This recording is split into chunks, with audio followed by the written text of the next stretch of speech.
My true story. From California. I only wanted to say hello. To remind my daughter that somewhere beneath the fame and fortune, she still had a mother.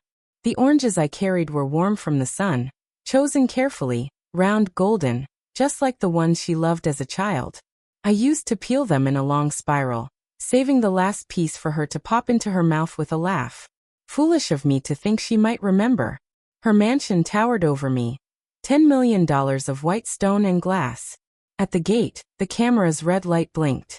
I gripped the bag tighter, half expecting it to deny me. But it opened. Not that day. I climbed the driveway slowly, my knees aching, my heart beating faster with every step. At the door, I rang the bell and waited. And when it opened, my breath caught. She stood there like a painting, perfectly polished. A white tailored blazer, crimson lips that had never known hunger, eyes painted sharp with success. My eyes. But the flicker in them, fear quick and fleeting, was replaced instantly by something colder. Contempt. Her voice was low, panicked. What are you doing here? Why didn't you call first? You can't be here. I tried to speak, to offer her the oranges, but she cut me off, her words slicing through the air. Are you trying to ruin my career? Do you have any idea who's inside? The press. Investors. People who believe I came from nothing. People who believe my mother died when I was 6. And in that moment, I realized, I was not her mother anymore. I was her secret. What? She crossed her arms. Do not look at me like that. You know what this is. You're not part of my story anymore. You're a liability. A liability. That was the word she used. Not mother, not visitor. Not even mistake. A liability. Then she leaned in, her voice trembling, not with sadness, but with rage. Do not call me your daughter. I am the product of drive, of ambition. You were a biological accident I clawed my way out of. I did not drop the bag. Not yet. My hands were steady, weathered by years of scrubbing hospital floors and planting vegetables no one else wanted. I stood there quiet, holding on to the only offering I had brought. That was when she shoved me. I had not expected it. Not from her, not in front of that pristine entryway. But she pushed me hard, her palm flat against my shoulder, like swatting away a ghost that had overstayed its welcome. I fell backward, stumbled down the smooth stone steps, and landed hard on the edge of the walkway. The bag of oranges tore open. They spilled across the ground, bouncing, one by one down the slope. Some rolled into the street, others cracked open, their juice darkening the concrete. She did not move to help me. Instead she glanced back over her shoulder, worried not about me, but about whether anyone inside had seen. I looked up, my elbow ached. My knees throbbed from the fall. But I looked up, and I saw her face. Calculated, cold. Then she gave a small, dismissive laugh, like I was some inconvenient insect. And with that, she slammed the door shut. Behind that door, I heard it, the return of her voice, bright and cheerful now, as if nothing had happened. The laugh she gave the press, the polite compliments, the clinking of champagne glasses. Across the street, an old neighbor peeked through the blinds. She paused there, uncertain, watching me from behind the glass. Maybe she remembered me. Maybe she just saw a woman too old and too bruised to be standing alone. I stood up slowly. My hip would be sore later. I gathered the torn paper bag, ignoring the fruit. Let it rot here, I thought. Let her watch it from the windows and wonder if it smelled of memory. I did not knock again. I did not scream. I did not cry. But I walked away knowing one thing. That woman behind the door was not my daughter. She was something else. And I had just met her for the first time. The door had slammed in my face, but I had not moved. I was still on the steps when I saw the brass handle turn. Again. The door creaked open just a little, as if the house was exhaling. She didn't see me. I was off to the side. One step down behind the stone column near the shrubs, but I saw everything. A woman stepped forward, white hair, soft grandmotherly eyes.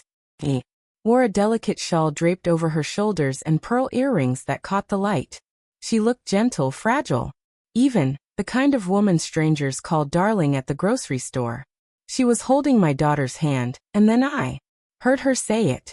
"This is my mother," my daughter announced to the group of reporters standing just beyond the foyer. I froze.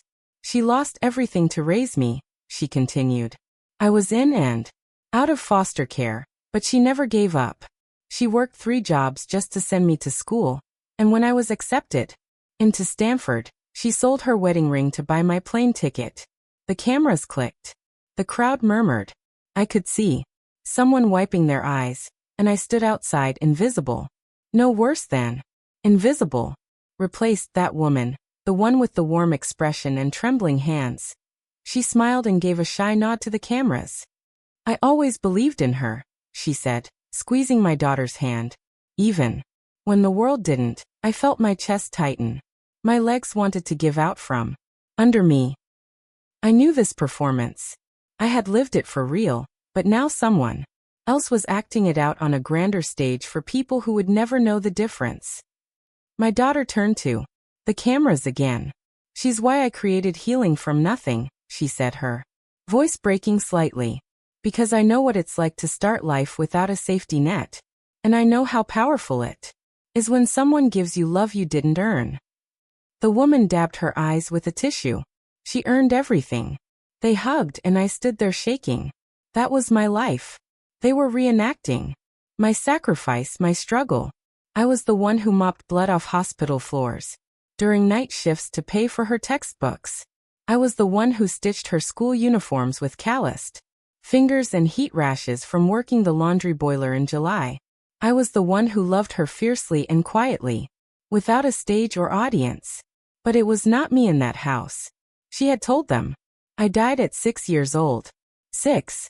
That was the year she fell off the monkey bars and cracked her wrist. I slept in the hospital chair 2 nights in a row because she was afraid of being alone. I still remember how she cried when they cut her favorite sleeve to make room for the cast. I promised I would sew her a new one.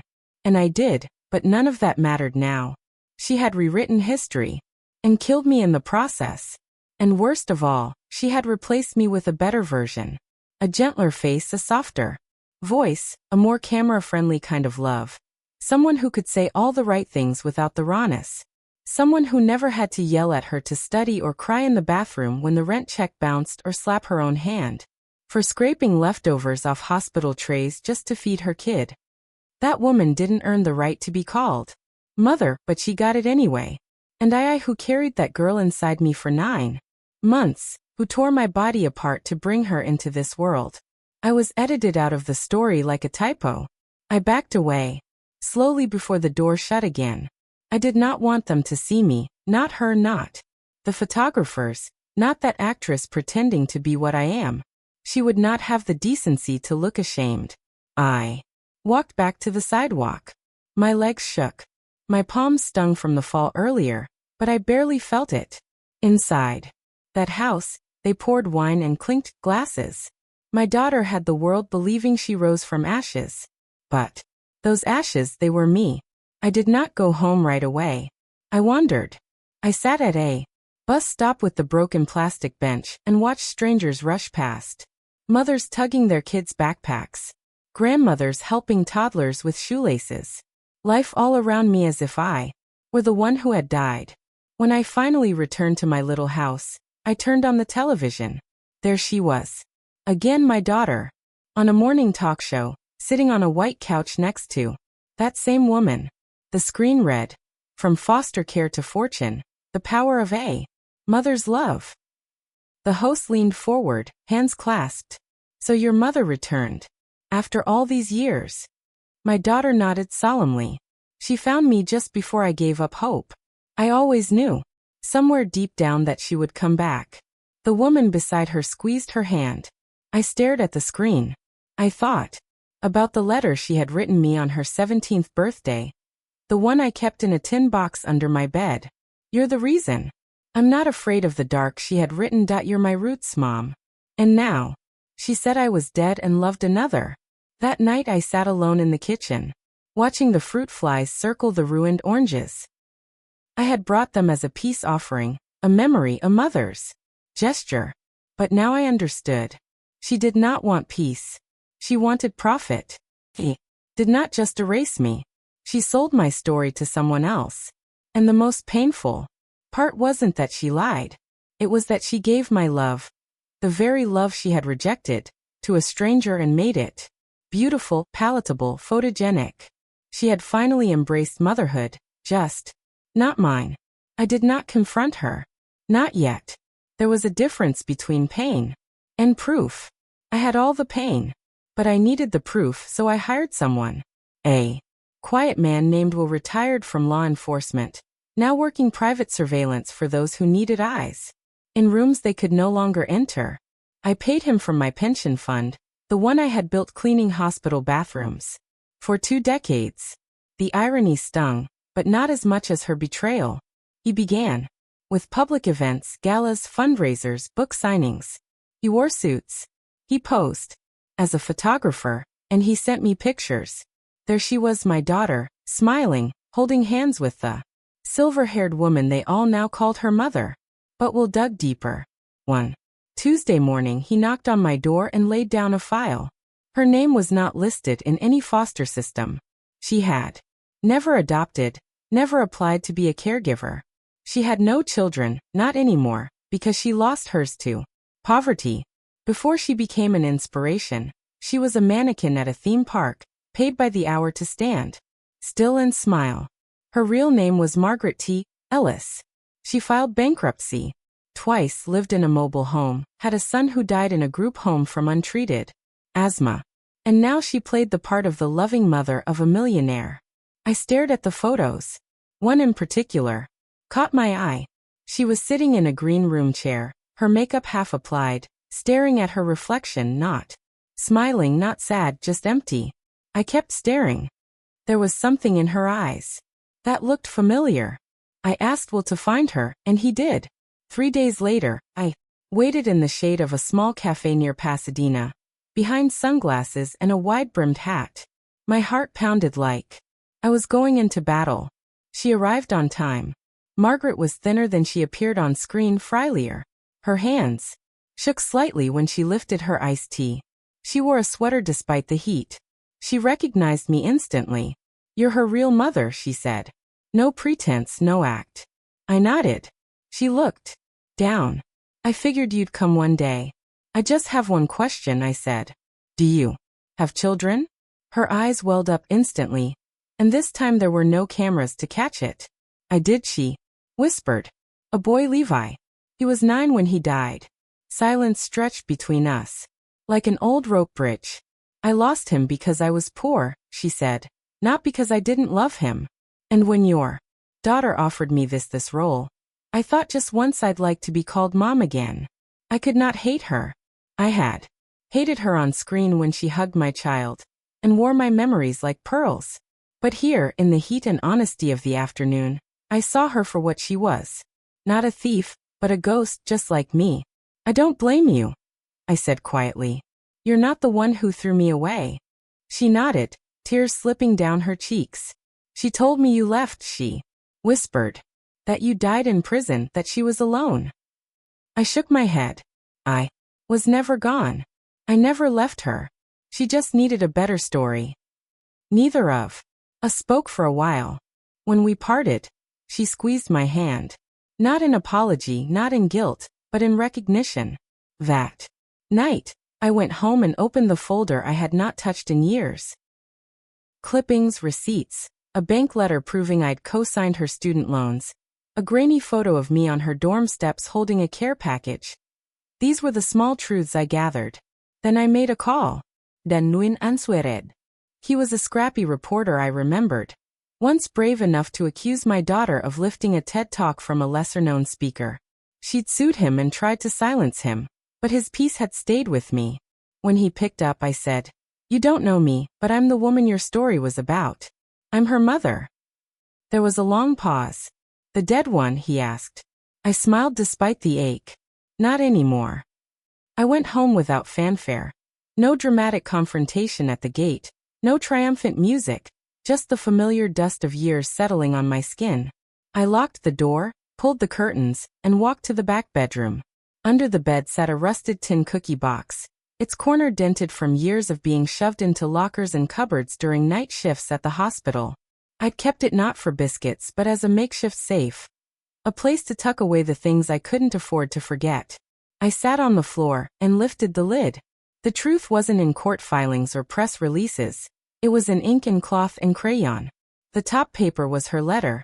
The one she wrote the night she learned she'd been accepted to Harvard. The page was thin, the edges curled, the handwriting half cursive, half hurried print, full of the wild, trembling hope of a girl who could not yet believe her luck. Mom, it read. I got in. I got in. I don't know how to say thank you.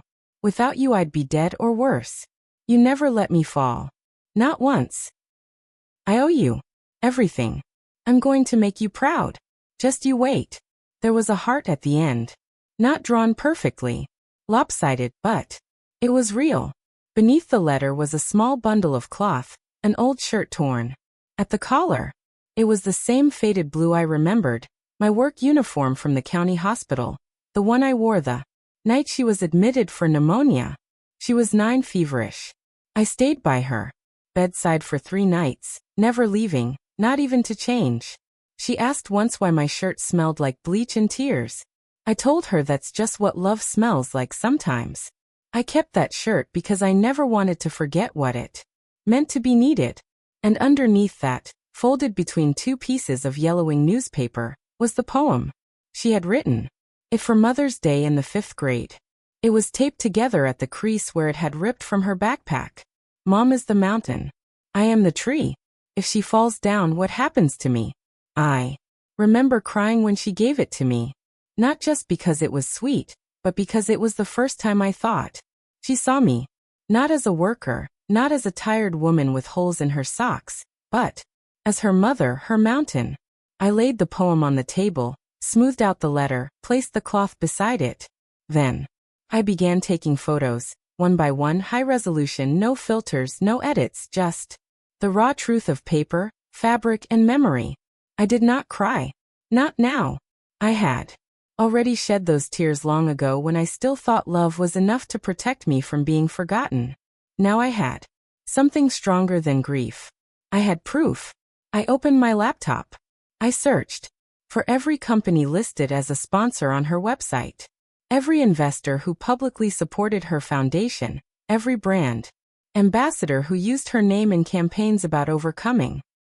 I wrote the same short message to each one, attached the files, labeled every image, and then I added one line at the bottom. If you are investing in a story about a mother's death, I thought you should at least know she's still alive. Then I hit send to every name on the list, one by one, and when I finished, I sat back in my chair. The tin box was empty now. The memories were out in the world, finally. Seen, finally heard. Not for pity, but for proof. I did not expect the world to care. I had sent the messages not to expose her, but to remind someone, anyone, that I existed, that I mattered, that I had not died quietly in the background of someone else's fairy tale. But the world, it did care. It started small. An anonymous Twitter account posted my letter. This is supposedly from the real mother of Healing From Nothing CEO, Madison Hale. If this is true, her whole brand is a lie. Within hours, it was picked up by Reddit, then Facebook, then a podcast called Narrative Collapse, and then the dam broke. The headline that went viral read, "The dead mother is alive, and she kept every word her daughter wrote." They used the photos I had sent, the letter, the poem, even the torn work shirt. Someone even enhanced the handwriting to prove it matched Madison's old notes archived from middle school. But what shattered everything was the video. Not mine, not from my old flip phone, which barely captured the sound of the door. It came from a neighbor across the street. She had a doorbell cam. And when Madison pushed me, when the bag of oranges split open and I collapsed onto the pavement, the camera had caught it all. The force, the fury, the lack of hesitation. She had not looked back. She had stepped over me. The neighbor sent it to a local news station. They ran it that same night. By morning, it had 10 million views. The internet exploded. Hashtags lit up. She was not dead. Justice for the real mother. And oranges do not lie. People were furious. Not just over the shove at the door, but because they realized they had been living inside her lie. They had bought the books, worn the branded t-shirts, joined the retreats. They had cried with Madison on television when she described the pain of growing up motherless. Now they knew it was all fiction. The fallout was swift. Her company's stock plummeted 63% in a single week. Major sponsors vanished. Beauty brands, wellness chains, even the luxury yoga line that had built its image around her. PR agencies scrambled to issue statements, each one distancing themselves from what they called fabricated narratives of loss. The comment sections burned. If this is how she treats her real mother, what kind of healing is she selling? She replaced her mom like a stage prop. Disgusting. I believed in her. I feel duped. I threw out her memoir. It was built on a corpse she invented. Every time I opened my inbox, more screenshots arrived. Messages from strangers, from women who had followed her for years. Apologies not to me, but for me. And still Madison stayed silent. No apology. No statement. No outreach through lawyer, assistant, or otherwise. She vanished from public view. Then crept back in carefully staged appearances. Crisis management podcasts, closed investor calls, hushed Zoom meetings. She called it all a miscommunication.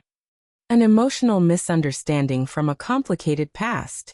On air, she said, "The woman in the video is someone I used to know. I was told she passed years ago. I grieved her already." Not once did she say the word mother. But then, an anonymous message arrived. A young employee from her inner circle, someone who had been with her since day one, reached out to me. "I quit," she wrote. "I believed in her. But you're the mountain." Those words broke me. Not out of pain, but relief. For so long, I had carried the weight of being invisible. And now finally someone saw me. Not as the scandal, not as the footage, but as what I had always been, her mother. I did not answer interviews. I did not go on talk shows. I declined every documentary offer. Let her be the one who needed the spotlight. All I ever wanted was to be remembered. Truthfully, the headlines returned. This time not about me. This time they were about her, not Madison. Her mother, the woman who held my daughter's hand on stages, in interviews, in best-selling memoir chapters written by someone else's. Memories. Freaking Madison Hale's mother vanishes after embezzling $5 million. Cents from charity fund. They said she emptied accounts linked to Healing from Nothing Scholarship Foundation. Overnight, wire transfers routed through Panama. No activity since. She was gone. Gone like a ghost who had never really belonged in the story she was hired to play. News outlets scrambled to uncover her past. It didn't take long. Her name wasn't Margaret Ellis. It was Deborah and Kilroy. She had used 5 different aliases in the last 20 years. And she had done this before. 3 other CEOs. 3 miraculous reunion stories. $3 million campaigns wrapped in loss, redemption, and the tender image of a mother found too late. Each time the CEO had claimed to have lost their mother in childhood. Each time Deborah had stepped in just for the photos, just for the narrative, and until she took something and vanished. Always with women who'd grown up wanting sympathy and found it more useful than honesty. Always with those who thought of motherhood as a prop. It was not a con of money. It was a con of memory. And Madison, she had been conned too. The very woman she paid to replace me had never been real at all. I received a letter that week, not from my daughter, from Deborah. A torn envelope, no return address, just my name written in shaky cursive. Inside was a single piece of stationery hotel letterhead from somewhere in Bice. The note read, "I was never her mother. I never wanted to be, but I wanted to feel just once what it might have meant to be someone's reason for healing. I don't expect forgiveness, but I do want to say if I ever had a daughter, I wish she had been like you." There was no signature, just a postscript. You were never the ghost in this story. You were the anchor. And anchors don't beg to be seen, they just hold. I folded the letter slowly. Outside the evening wind rustled the orange tree I had planted long ago from the seeds of the fruit that once scattered across Madison's doorstep. I sat with that silence, and I thought of Madison, not in anger, but in realization. She had not only lost her image, she had lost the only mother she had left, even if that mother was a lie. And now she was alone, just as she had always claimed. But this time it was true. The phone rang at 3:07. I was already awake. At my age, sleep visits like a neighbor with no fixed schedule. I had been staring at the ceiling, listening to the wind whisper through the cracks in the window frame when the sound cut through the silence. I did not recognize the number, but I knew who it was. I answered, no words at first, just shallow breathing, hesitation, then Mom. Her voice hollow, small, the voice of a child, not a millionaire, not a brand, not a CEO. Just a scared girl dialing into the dark. I know it's late, she whispered. I know I don't deserve to call, but I didn't know who else to reach out to. I said nothing. I'm being sued, she continued. The board's pulling out. The IRS is digging through everything. I need to pay off damages or they'll freeze my accounts. Silence again then. Almost too quiet to hear. Mom, they say you have money. She said it like a question, as if unsure whether the woman she shoved to the ground, had the power to lift her up. She was right about the money. In 1995, I had bought a piece of land along the California coast. Back then, no one cared for that part of the shoreline. Too rocky, too remote. But I planted citrus trees, sold a few plots quietly, invested what I could into trusts and mutuals, all under a different name, not out of secrecy but survival. The land was mine in name and soul, and now worth $1.3 billion. She knew she had done the math, or someone had done it for her. Mom, she said again, please just help me fix this. I'll do anything. I'll make it right. I'll bring you into the company. I stood at the window and looked outside. The tree stood tall beneath the moonlight. The one I had planted from a seed, a single seed, from an orange that had rolled away when she pushed me down. I had picked it up that same night and brought it home, soil still clinging to its skin. I dried the seeds, chose one, gave it a second chance, and now it bore fruit. Even after everything, it grew. She kept talking. Words like sorry, misunderstood, rescue, future. And then came the one that cracked something in me. Mother, not mom, not ma, not you. Mother, I finally spoke. You remember that day on the porch? She went quiet. When I came with the oranges, still quiet. When you pushed me and closed the door. Her voice broke. Yes, I nodded. Even though she could not see. That day, I said. When you closed the door on your mother, only one other door opened. She inhaled. The door to hell. There was a beat of silence. Then I whispered softly but firm, and I will not open another one for you. Then I hung up, and for the first time in years I slept. Not from peace but from release. I did not write a memoir. There were offers, so many offers. Book deals, TV dramatizations, even a documentary team that wanted to film me sipping tea beneath my orange tree crying on cue. I said no to all of them because this was never about fame. This was about being remembered truthfully. And now that I had been, that was enough. I wake up every morning at 6. I water the plants. I check the soil. I pick one orange, just one, and place it on the windowsill. Sometimes I eat it. Sometimes I give it away. There is a little girl next door named Lily. She's maybe 7 with tangled hair and scraped knees and a laugh that comes out sideways. She knocks on my porch. Sometimes with a crayon drawing or a question about the birds. She calls me Grandma Emily. I never told her my story. She does not need to know the woman I raised or how the world thought I had died. She only knows I have oranges, and I always share. One morning she looked at me as I peeled the fruit and said, I wish you were my real grandma. I smiled and I meant it. In the afternoons, I sit in my chair by the window. I write letters I never send. I fold old linens. I clip articles about botany and tuck them into an album labeled Someday. Some people would call this a small life, but to me it is sacred because it is real. There are no cameras, no staged hugs, no fabricated soba stories about childhood trauma to sell more books. Just me, just breath. Just the slow, beautiful business of continuing. Sometimes I see her on the news, Madison. She wears her hair differently now. Shorter, softer, as if trying to appear less like a brand, more like a human. But the world is not fooled. She does charity work now, quietly, anonymously. Or so the papers say. She no longer does interviews. No more TED Talks. No more crying on cue. Some say she's rebuilding. Some say she's ruined. I say nothing because she is no longer mine to defend or explain. I did not go to her court hearings. I did not read her statements. I did not take satisfaction in her downfall because revenge was never my goal. My goal was survival. And I have survived longer than the story allowed. Longer than she thought I would.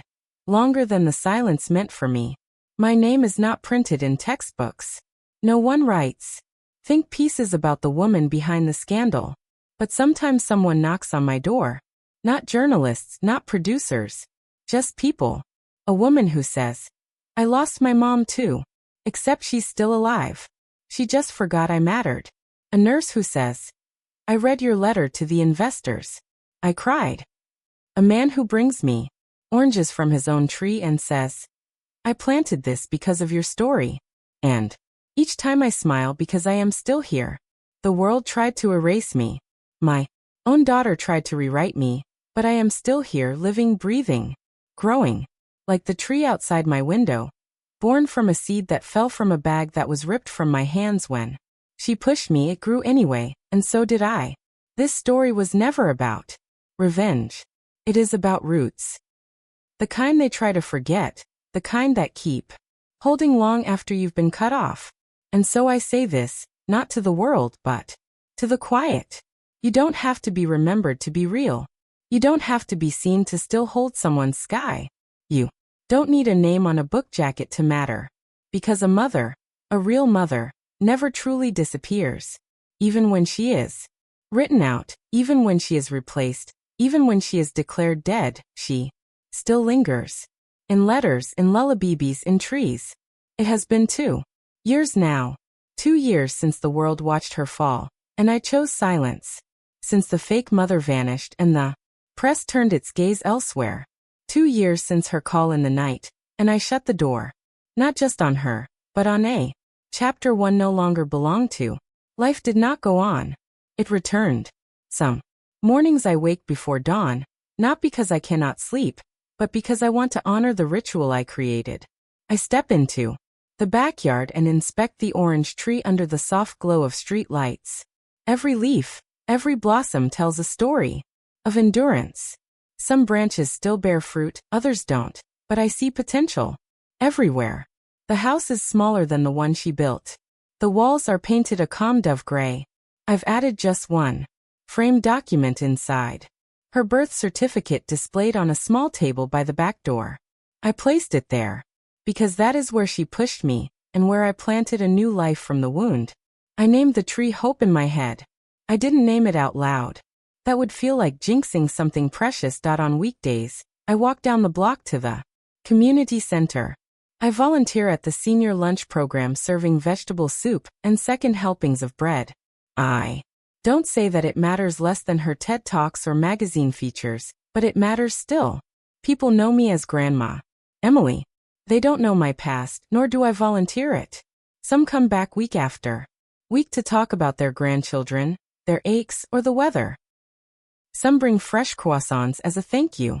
I bring leftover seeds from last night's dinner, pumpkin or melon, and drop them in tiny paper envelopes for anyone who wants to plant something. It is quiet. It is steady. It is all I need. Every so often, I get a letter, not from her, but from people who found out my story secondhand. A college student from Texas who said she applied to a scholarship because I'd offered words of encouragement in a blog comment. A man who said he uprooted wild oranges in New Mexico and planted them in his backyard because he believed in second chances. A teacher who gave my name to her class when they studied resilience. None of them wanted fame. They just wanted gratitude. And each time I smile, I keep a folder labeled letters in my small desk. I don't reread them much, just enough to remember that a single act can echo, that a single life can ripple outward. Occasionally, I see her face in the news, quietly on an investor advisory board announcement or sponsoring an art therapy charity. She's described as reborn or doing quiet good. People talk about how she stepped away from public life, how she learned from her mistakes. One profile referred to her mother's blessing, though not by name. I don't look at those articles for long. It's not resentment I feel, it's calm, because some stories aren't meant for public broadcast. Some truths take 2 years and a small seed to fully bloom. One day, standing at the sink washing dishes, I noticed the orange trees. Shadows stretch across the kitchen window in the afternoon light.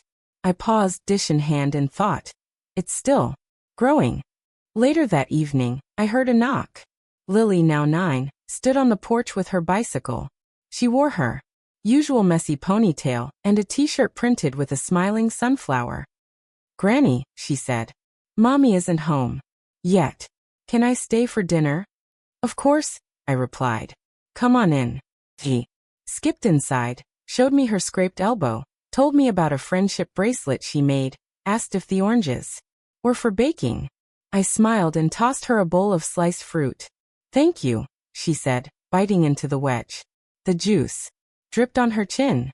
I wiped it gently and said, "Sometimes the sweetest things come from the smallest seeds." She looked up at me. "You're very kind, Granny." I hugged her, not because I had to perform kindness, but because she deserved it and I needed to feel it. That night after dinner, I walked back to the tree. Lily waved goodbye and pedaled off, the porch light flickering behind her. I leaned on the fence and touched my palm to rough bark. I thought of the night she pushed me, of how a seed rolled and turned into a tree taller than the fence line. Growth is not always loud. It is rooted underground before it appears. It takes water. It takes time. And sometimes it takes a quieter kind of strength than the one they applaud in speeches. In the distance, I heard cicadas begin their evening hymn. My chest filled with warmth. 2 years ago, I would not have believed I'd end here in gratitude, in peace, with a new life that felt bigger than my broken heart.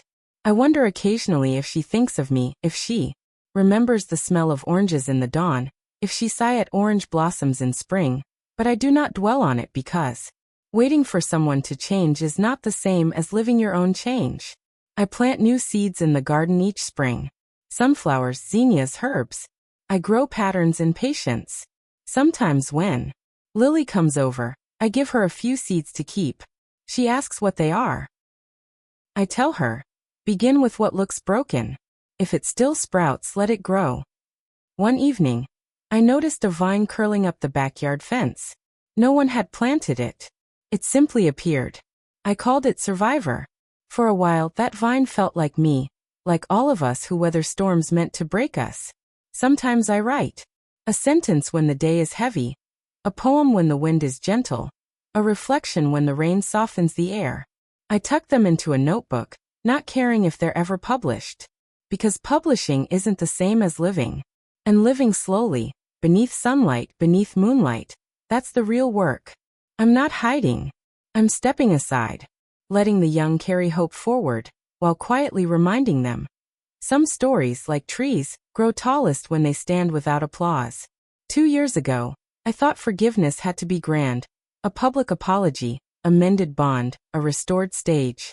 Now I know forgiveness is a garden. It doesn't need an audience. It only needs space. Space for seeds to root, for life to bloom again. If Madison ever came back, I would welcome her. Not because I need closure, but because healing doesn't wait for permission. And even if she never returns, I've already grown what I was meant to grow. Under the quiet canopy where truth rooted, where love bore fruit again, where the world finally saw what never left. And if you listen closely, you can still hear it in the rustling leaves. I was always here. I still am. If this story touched something in you, if it reminded you of a voice you once loved, or a bond that outlived silence, then stay with me a little longer. Subscribe to Story Hunt for memories that refuse to be buried. For truths spoken softly but carried far. Because when a grandmother speaks, the world listens. And the stories they tried to erase, those are the ones that must be told.